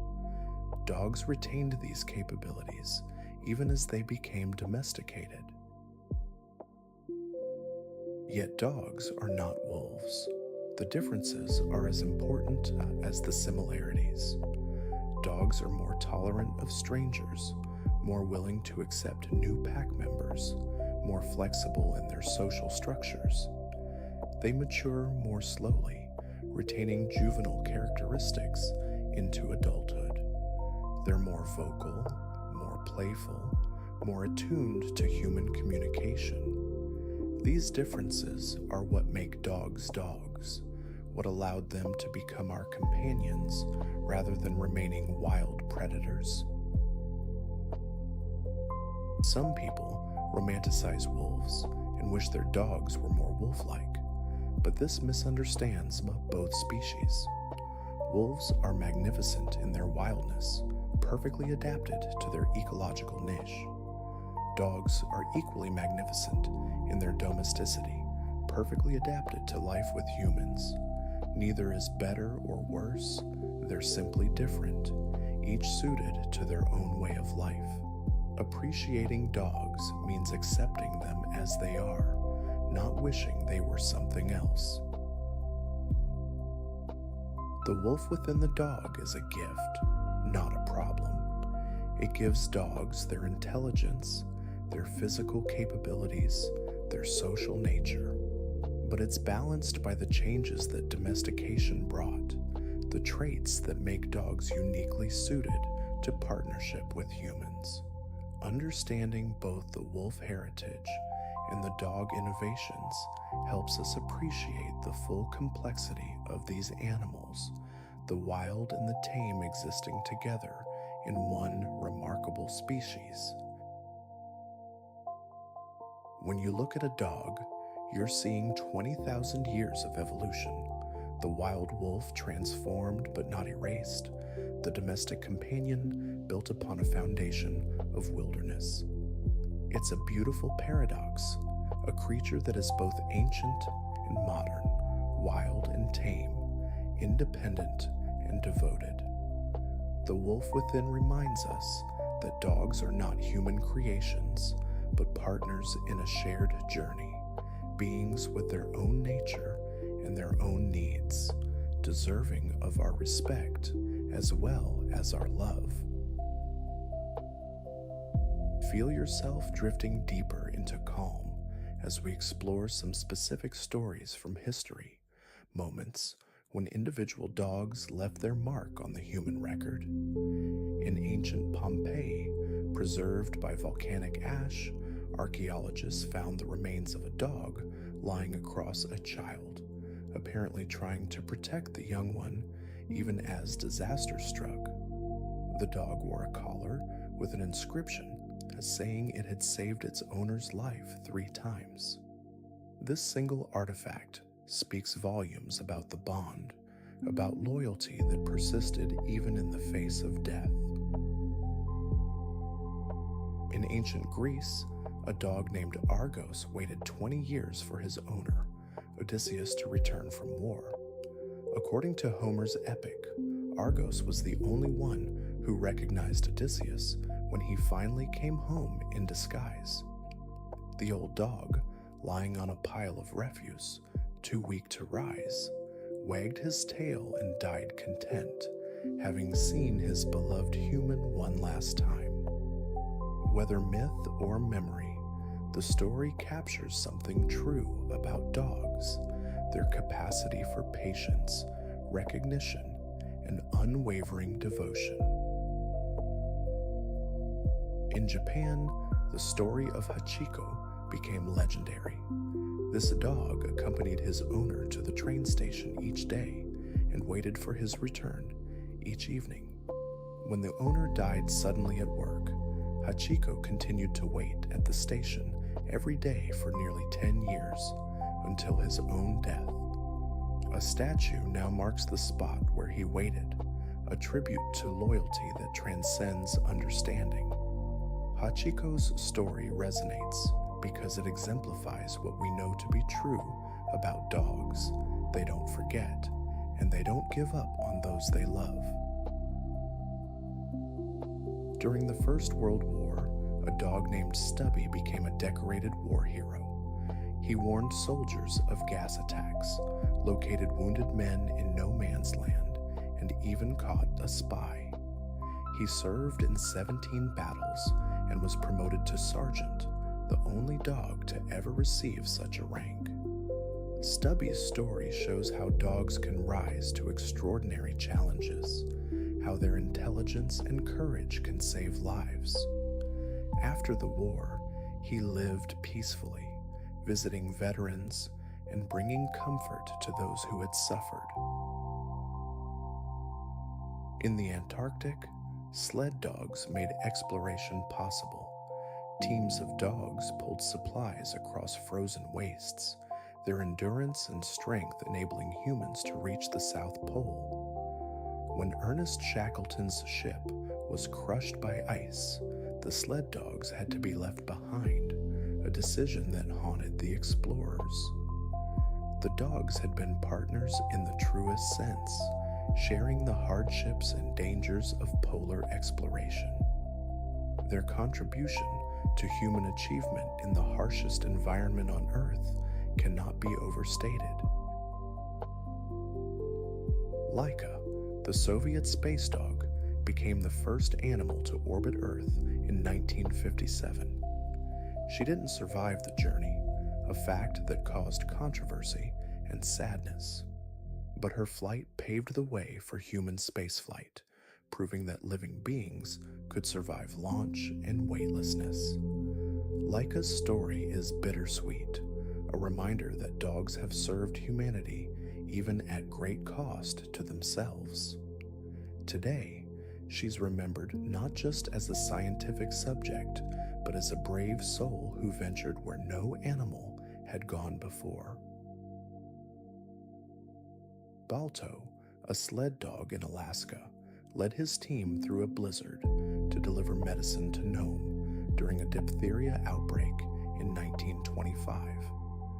The journey covered over 600 miles in brutal conditions, and Balto's navigation through whiteout conditions saved the town. A statue in New York's Central Park honors him, and his story has been told in books and films.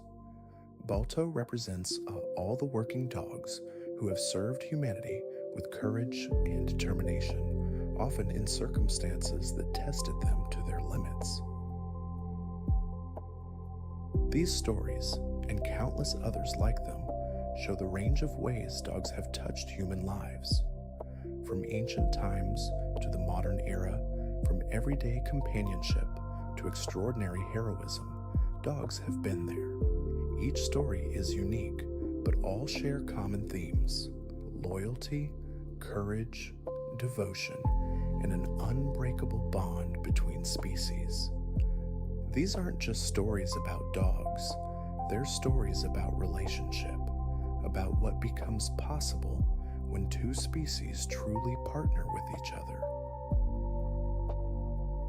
Every dog has a story, even if it's never written down or widely known. The dog who comforted a lonely child, who alerted a family to danger, who simply provided companionship through difficult times.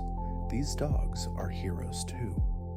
Their stories may not be famous, but they're no less important. Each one represents the bond in action, the partnership fulfilling its purpose. In the quiet moments of daily life, in the simple presence of a dog beside you, history continues to unfold. Do you have a story about a dog who made a difference in your life?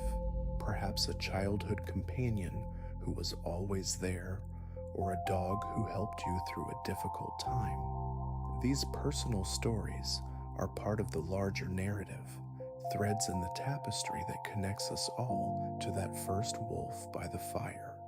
If you'd like, share your story in the comments. Let's celebrate the dogs who have touched our lives, adding our voices to the chorus of appreciation that has echoed through 20,000 years. Let your body become completely still and peaceful as we explore the ways dogs show love. Unlike humans, dogs don't use words to express affection, but their love is no less real or profound. It shows in the way they greet you, the full body wiggle of joy when you come home. It shows in the way they lean against you, seeking physical contact and offering comfort. It shows in the way they watch you, their eyes soft and attentive, tracking your movements with interest and care. The tail wag is perhaps the most recognized sign of canine happiness, but not all wags are the same. A broad, sweeping wag that involves the whole rear end signals pure joy. A slower wag might indicate uncertainty or cautious friendliness. The position of the tail matters too. High and wagging shows confidence and excitement, while low and wagging suggests submission or appeasement. Learning to read these subtle variations helps us understand what our dogs are feeling, deepening the communication between us. Licking is another way dogs show affection. Puppies lick their mother's face to stimulate feeding, and this behavior carries into adulthood as a sign of respect and love. When a dog licks your face or hands, it's offering a gesture of affection and submission, acknowledging you as a valued pack member. Some people find this behavior unpleasant, but understanding its meaning helps us appreciate the sentiment behind it, even if we choose to redirect the behavior to something more acceptable. Bringing you toys or other objects is a dog's way of sharing, of including you in their worlds. When a dog drops a ball at your feet, it's not just asking to play, though that's part of it. It's offering you something valuable, inviting you to participate in an activity they enjoy.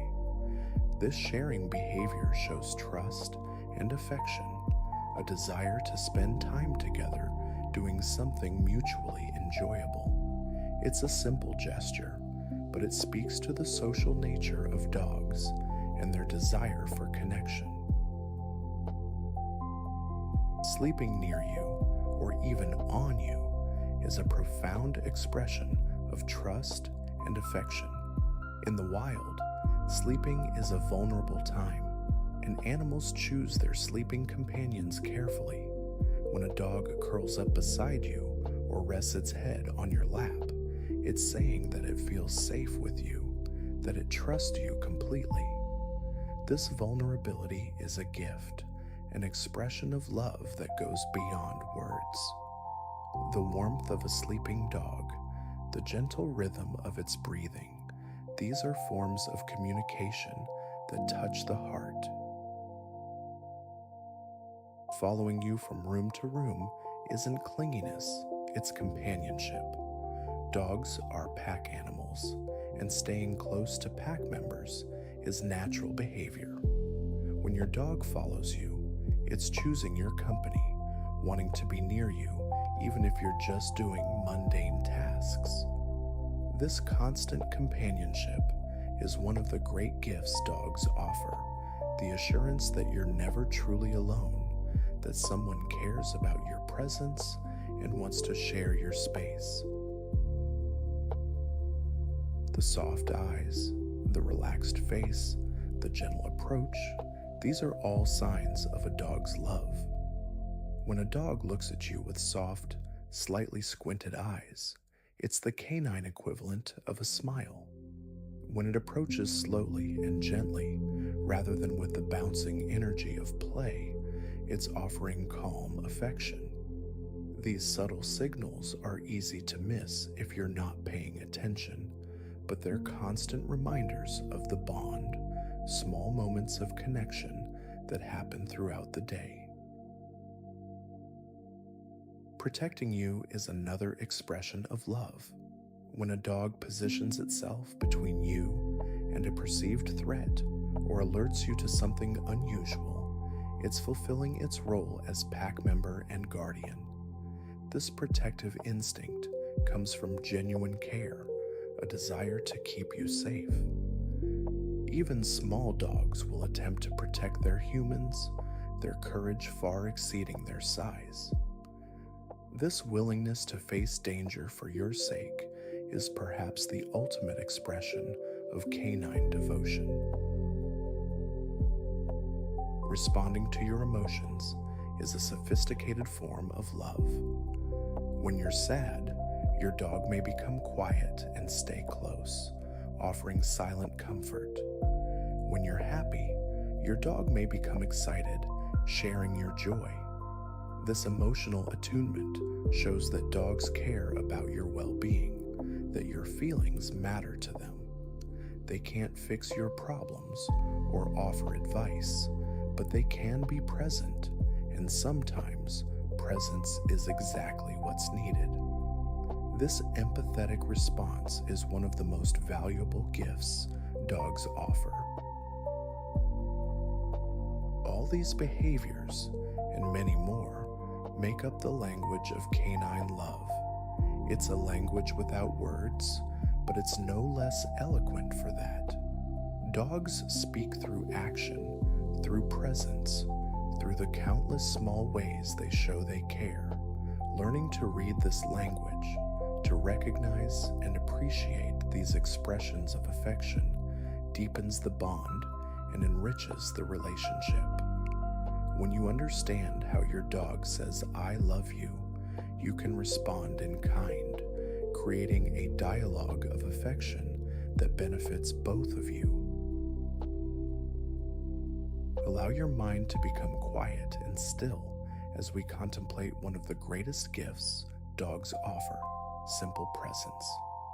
In our busy, distracted world, dogs remind us to be here, now.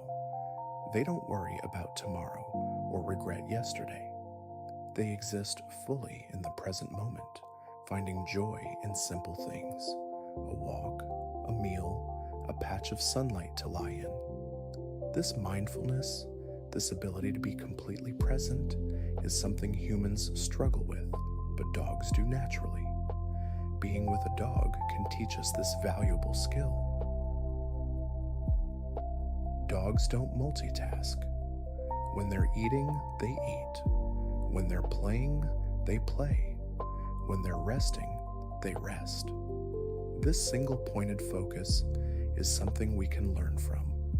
In a world that constantly demands our attention, that pulls us in multiple directions, dogs show us the value of doing one thing at a time, of being fully engaged in whatever we're doing. This presence makes every experience richer, every moment more meaningful. The simple act of petting a dog can bring us into the present moment. The texture of fur under your fingers, the warmth of the dog's body, the sound of contented breathing, the sensory experiences anchor us in the now. Stress and worry fade as we focus on this simple, pleasant interaction. The dog benefits from the attention and affection, and we benefit from the mindfulness practice. It's a mutual exchange, that brings both parties into a state of calm presence. Walking with a dog encourages us to slow down and notice our surroundings. Dogs stop to sniff, to investigate, to simply observe. If we let them set the pace sometimes, we discover things we would have rushed past. The pattern of bark on a tree, the sound of birds, the way light filters through leaves. The walk becomes not just exercise but meditation, a chance to be present in the world rather than lost in thought. The dog is our guide in this practice of attention. Dogs accept us as we are in this moment without judgment. They don't care if we're having a bad hair day, if we've gained weight, if we've made mistakes. They respond to who we are right now, not to our past or our potential future. This unconditional acceptance is liberating. It allows us to be present with ourselves, to accept our current state without harsh judgment. In the dog's eyes, we're always enough, always worthy of love and companionship. The routine of caring for a dog creates structure and presence in our days. Feeding times, walk times, play times, these regular activities anchor us in the rhythm of daily life. They pull us out of our heads and into action, into engagement with another living being. This structure can be especially valuable for people struggling with depression or anxiety, providing reasons to get up, to go outside, to engage with the world. The dog's needs become a gentle insistence on presence and participation in life. And if you've found this journey through the history and nature of dogs as calming and enriching as I hoped, perhaps you'd consider subscribing to our channel and leaving a like. These small gestures help others discover these peaceful explorations, creating a community of people who appreciate the quiet wonder of learning. Your support allows us to continue creating these restful journeys into science and history, these gentle paths to knowledge and sleep. Playing with a dog is pure presence. There's no goal beyond the play itself, no purpose except shared joy. Whether it's fetch, tug, or simply running together, play brings both human and dog into the moment. Laughter comes easily, stress dissolves, and for those minutes, nothing exists except the game and the companionship. This ability to play, to find joy in simple interaction, is something adults often lose, but dogs never do. They remind us that play isn't frivolous, it's essential. Even in silence, a dog's presence is felt. The quiet companionship of a dog lying nearby while you read or work, the sense of not being alone, even when no words are spoken, this is a profound gift. Humans often feel they need to fill silence with talk or activity, but dogs are comfortable with quiet. They teach us that companionship doesn't require constant interaction, that simply being together is enough. This comfortable silence is one of the deepest forms of intimacy. The gift of presence that dogs offer is ultimately a gift of peace. In their company, we can let go of the constant mental chatter, the worries and plans that usually occupy our minds. We can simply be, experiencing life directly rather than through the filter of thought. This peace is healing, restorative, essential for well-being. Dogs don't teach this through instruction, but through example, through their own natural way of being. In learning to be present like a dog, we discover a path to greater calm and contentment. Let your breathing become even slower and deeper as we begin to bring our journey full circle back to that first fire, that first meeting between wolf and human.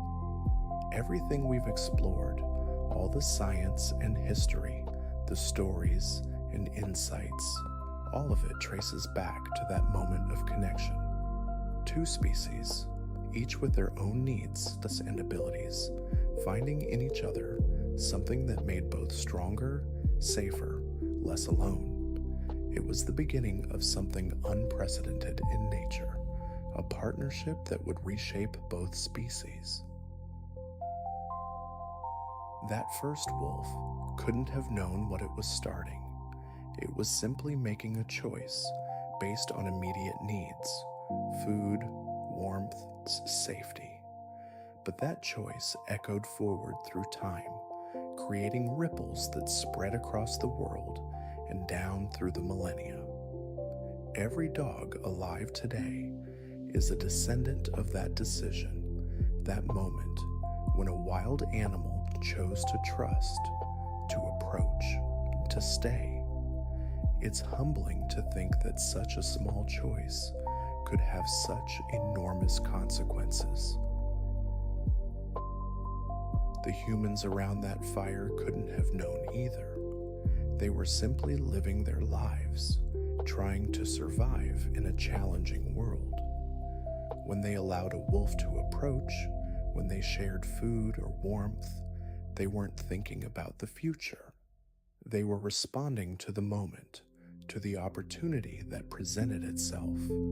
Yet their openness, their willingness to accept this wild creature into their circle, changed human history as profoundly as it changed the wolf's evolutionary path.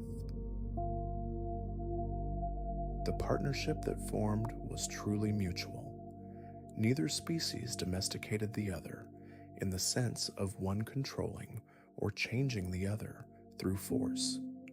Instead, they co-evolved, each adapting to the other, each changing in ways that made the partnership work better.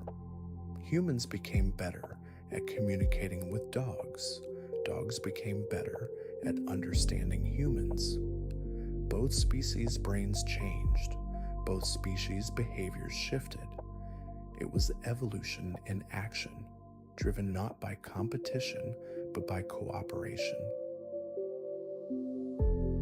The bond that formed was emotional as well as practical. Yes, dogs helped humans hunt, and humans fed dogs. But the relationship quickly became more than transactional. Affection grew, loyalty developed, love emerged. These weren't just useful animals. They were companions, friends, family members. The emotional bond reinforced the practical partnership, making it stronger and more enduring. Love, it turns out, is a powerful evolutionary force. 20,000 years later, the partnership continues. The world has changed beyond recognition. Humans live in cities of millions, travel in machines, communicate across vast distances instantly. Yet dogs are still beside us, still our companions, still fulfilling that ancient role of friend and helper.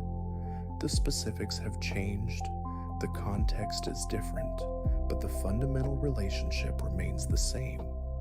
It's a testament to the strength of the bond, its ability to adapt to any circumstance while maintaining its essential nature. The fire still burns, metaphorically speaking. It's the warmth of home, the light of companionship, the comfort of not being alone. Dogs still gather around that fire, still find their place in the circle of human life, and humans still welcome them, still find in their presence something essential, something that makes life richer and more complete. The fire that brought the first wolf and human together still draws us together today. What does this long history teach us? Perhaps that cooperation is more powerful than competition, that different species can find common ground, that love and loyalty transcend the boundaries we imagine separate us. The human-dog bond shows what's possible when beings choose partnership over isolation, when they're willing to adapt and change for the sake of relationship. It's a lesson that applies beyond the specific case of humans and dogs, a model for how different groups can live together in mutual benefit. The story of the first dog is ultimately a story about connection, about reaching across difference to find commonality, about taking risks for the possibility of relationship, about the rewards that come from opening ourselves to others, even when those others are very different from us. It's a story that began 20,000 years ago, but continues every day, in every home where a dog and human share their lives. The story isn't finished, it's still being written, one relationship at a time. As we complete this circle, returning to where we began, take a moment to appreciate the depth and beauty of this ancient partnership. Whether you share your life with a dog now, have in the past, or hope to in the future, you're part of this story. You're a link in a chain that stretches back 20,000 years and forward into an unknowable future. The bond between human and dog is your heritage, a gift from those first brave souls who chose connection over fear, partnership over solitude. Now, as we enter the final part of our journey together, allow yourself to sink even deeper into comfort and relaxation. Your breathing is slow and steady. Your body is completely at ease. Your mind is calm and quiet. We've traveled together through 20,000 years of history, explored the science and the stories, the facts and the feelings. Now it's time to let all of that settle gently into your consciousness as you drift towards sleep, peaceful and content. Imagine yourself back at that ancient fire, the flames dancing gently, casting warm light into the darkness. The night is peaceful, the stars are bright overhead, and beside you rests a dog, the descendant of that first brave wolf. Its breathing is slow and even, its body warm against yours. You feel safe, protected, connected to something larger than yourself. This is the feeling that has comforted humans for 20,000 years, the simple peace of companionship. The fire crackles softly, a soothing sound that blends with the gentle night breeze. The dog's ear twitches occasionally, monitoring the sounds of the night even in rest. But there's no danger here, nothing to fear. This is a safe space, a protected circle of warmth and light.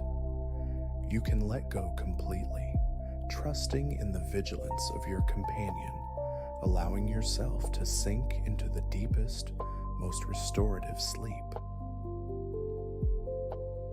Your eyelids are growing heavier with each breath. The weight of the day, the weight of thought itself, is lifting away.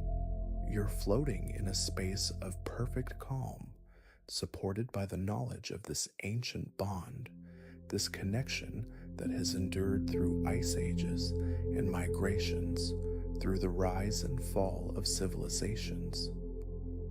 The partnership between human and dog is eternal, and you're part of it, held in its gentle embrace. The dog beside you shifts slightly, settling into an even more comfortable position. Its paw rests gently against you, a point of warm contact, that anchors you in the present moment, even as you drift towards sleep. This touch is reassuring, a reminder that you're not alone, that companionship is always available, that love is present even in the quietest moments. Let this feeling of connection carry you gently into dreams. In your mind's eye, you can see the long line of humans and dogs stretching back through time, each pair connected to the next, each generation passing down the bond to the next. You're part of this lineage, this unbroken chain of companionship. The thought is comforting, grounding, a reminder that you're part of something much larger than yourself. This connection to history, to nature, to the eternal partnership wraps around you like a warm blanket. The fire is burning lower now, the flames smaller, but still warm, still comforting. The darkness beyond the firelight is not threatening, but peaceful, a soft blanket of night that holds the world in gentle rest. The dog's breathing has slowed even further, deep and regular, the rhythm of perfect sleep. You find your own breathing synchronizing with it, slow and deep, in and out, carrying you deeper into relaxation with each cycle. All the information we've explored tonight, all the facts and stories, are settling into your memory like snow falling gently on a quiet landscape. You don't need to hold on to them consciously. They're there, part of you now. Your understanding of dogs, of the bond you share with them, has deepened. But for now, let it all go. Let your mind become quiet and still, a peaceful lake reflecting the stars, undisturbed by thought or worry. And if you're still awake, still listening to these words, know that it's perfectly fine. There's no pressure to sleep, no requirement to drift off at any particular moment. Simply rest in this peaceful state, enjoying the calm, the quiet, the gentle journey through history and science we've shared. And if you've found value in this exploration, if it's brought you peace or knowledge, or simply a pleasant way to spend time, perhaps you'd consider leaving a like or subscribing. But even that can wait. For now, just rest. The fire is just embers now, glowing softly in the darkness. The dog is deeply asleep, its dreams perhaps filled with ancient hunts and long-ago fires. You're safe, you're warm, you're at peace. The story of the first dog has been told. The journey is complete. Now there's nothing left to do but sleep, to let go completely, to drift into dreams as gentle and peaceful as the bond between human and dog. Rest well, dear listener. May your sleep be deep and your dreams be sweet. Good night.